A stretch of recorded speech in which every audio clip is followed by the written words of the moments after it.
El miedo y la intrepidez, por Chögyam Trungpa Rinpoche. Reconocer el miedo no es causa de depresión ni de desánimo. Porque poseemos el miedo, tenemos también potencialmente derecho a la vivencia de la intrepidez.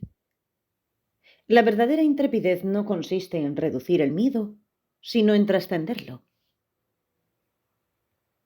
Para poder experimentar la intrepidez, es necesario vivenciar el miedo. La esencia de la cobardía consiste en no reconocer la realidad del miedo. El miedo puede asumir muchas formas. Lógicamente sabemos que no podemos vivir eternamente. Sabemos que vamos a morir y tenemos miedo. Nuestra muerte nos petrifica de miedo. A otro nivel, tenemos miedo de no ser capaces de arreglárnoslas con las exigencias del mundo. Un miedo que se expresa en la forma de un sentimiento de incapacidad. Sentimos que nuestra propia vida es abrumadora y que enfrentar al resto del mundo es más abrumador aún. Está también el miedo brusco, el pánico que surge cuando súbitamente en la vida se nos da una situación nueva. Cuando sentimos que no podemos hacer frente a estas situaciones, nos sobresaltamos, nos crispamos. A veces el miedo asume la forma de agitación, garabatos en un cuaderno de apuntes, tamborileo de los dedos, no poder estar quieto en nuestro asiento. Sentimos como si tuviéramos que mantenernos continuamente en movimiento como el motor de un coche. Los pistones suben y bajan, y mientras sigan moviéndose, nos sentimos a salvo. Tememos que si dejaran de moverse, nos moriríamos allí mismo. Innumerables son las estrategias que usamos para apartar nuestros pensamientos del miedo. Hay quienes toman tranquilizantes, hay quienes hacen yoga. Algunos miran la televisión o leen revistas o se van a un bar a tomarse una cerveza. Desde el punto de vista del cobarde, el aburrimiento es algo que hay que evitar, porque cuando nos aburrimos empezamos a sentirnos angustiados. Estamos acercándonos a nuestro miedo. Hay que buscar diversiones y evitar cualquier pensamiento relacionado con la muerte. La cobardía es, pues, el intento de vivir nuestra vida como si no se conociera la muerte. Ha habido épocas en la historia en las que mucha gente ha partido en busca de un elixir que le diera longevidad.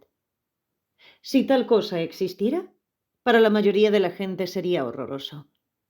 Si tuviéramos que vivir 1000 años en este mundo sin morirnos, muchos nos suicidaríamos, sin duda, muchísimo antes de cumplir los 1000 años.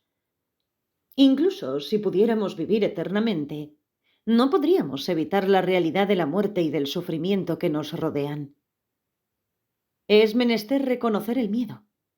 Tenemos que darnos cuenta de nuestro miedo y reconciliarnos con él. Debemos atender a cómo nos movemos, cómo hablamos, cómo nos conducimos, cómo nos mordemos las uñas, cómo a veces inútilmente nos metemos las manos en los bolsillos. Así, aprenderemos algo sobre la forma en que el miedo se expresa mediante la agitación. Debemos darnos cuenta que el miedo está al acecho en nuestras vidas siempre, en cualquier cosa que hagamos.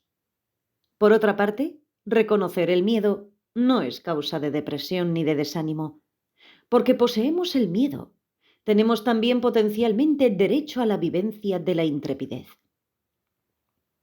La verdadera intrepidez no consiste en reducir el miedo, sino en trascenderlo. Lamentablemente, en castellano no existe una palabra que lo diga de esa manera. Una de las que más se aproximan es intrépido, de in, negativo, y trepidus, alarmado. Pero en nuestro contexto, al hablar de intrépido, no queremos decir que uno no tiene miedo, sino que lo ha trascendido. Empezamos a trascender el miedo cuando examinamos nuestro miedo, nuestra angustia, nerviosismo, preocupación e inquietud. Si profundizamos en nuestro miedo, si miramos debajo del barniz que lo recubre, lo primero que encontramos por debajo del nerviosismo es tristeza. El nerviosismo está todo el tiempo vibrando, dando vueltas a la manivela. Cuando disminuimos las revoluciones, cuando nos relajamos y aceptamos nuestro miedo, nos encontramos con la tristeza que es tranquila y dulce. La tristeza nos hiere en el corazón y el cuerpo responde con una lágrima. Antes de llorar sentimos una sensación en el pecho y después de eso se nos forman lágrimas en los ojos. Cuando nuestros ojos están a punto de deshacerse en lluvia o en una cascada, nos sentimos tristes y solos y quizás al mismo tiempo románticos. Es el primer asomo de la intrepidez y la primera señal de un auténtico espíritu de guerrero. Tal vez nos imaginemos que al vivenciar la intrepidez, uno oirá los primeros compases de la Quinta Sinfonía de Beethoven o verá una gran explosión en el cielo, pero las cosas no se dan de esa manera. En la tradición shambhaliana, descubrir la intrepidez es trabajar con la vulnerabilidad del corazón humano. El nacimiento del guerrero es como el primer brote de los cuernos del reno. Al principio, los cuernos son muy blandos, casi como de goma, y sobre ellos crece una pelusa. En realidad, todavía no son cuernos, apenas unos amorfos brotes llenos de sangre. Después, a medida que el reno crece, los cuernos se fortalecen, se les forman 4 puntas o 10 o hasta 40 puntas. La intrepidez al comienzo es como esos cuernos blandos que parecen cuernos, pero que todavía no sirven para pelear. Cuando al reno le aparecen por primera vez los cuernos, no sabe qué hacer con ellos.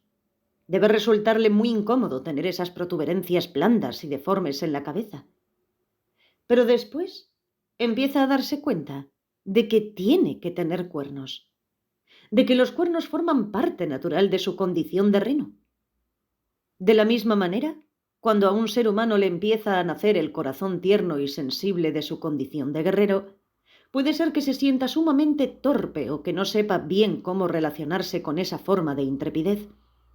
Pero después, a medida que va vivenciando con más intensidad esa tristeza, se da cuenta de que los seres humanos tienen que ser sensibles y abiertos. Entonces ya, no necesita sentir timidez ni vergüenza por ser sensible. En realidad, su vulnerabilidad comienza a volverse apasionada. Quisiera extenderse hacia los demás y comunicarse con ellos. Cuando la sensibilidad evoluciona en esa dirección, uno puede verdaderamente apreciar el mundo que lo rodea. Las percepciones sensoriales se vuelven muy interesantes. Uno es ya tan sensible y está tan abierto que no puede dejar de abrirse a lo que sucede a su alrededor. Cuando ve el rojo o el verde, el amarillo o el negro, reacciona ante ellos desde lo más profundo de su corazón. Cuando ve a alguien que está llorando o riendo, o que tiene miedo, también a eso reacciona. Llegado a este punto, su nivel inicial de intrepidez va evolucionando hasta desembocar en el espíritu del guerrero. Cuando uno comienza a sentirse cómodo siendo una persona bondadosa y decente, sus cuernos de reno ya no están recubiertos de pelusa, se están convirtiendo en cuernos de verdad.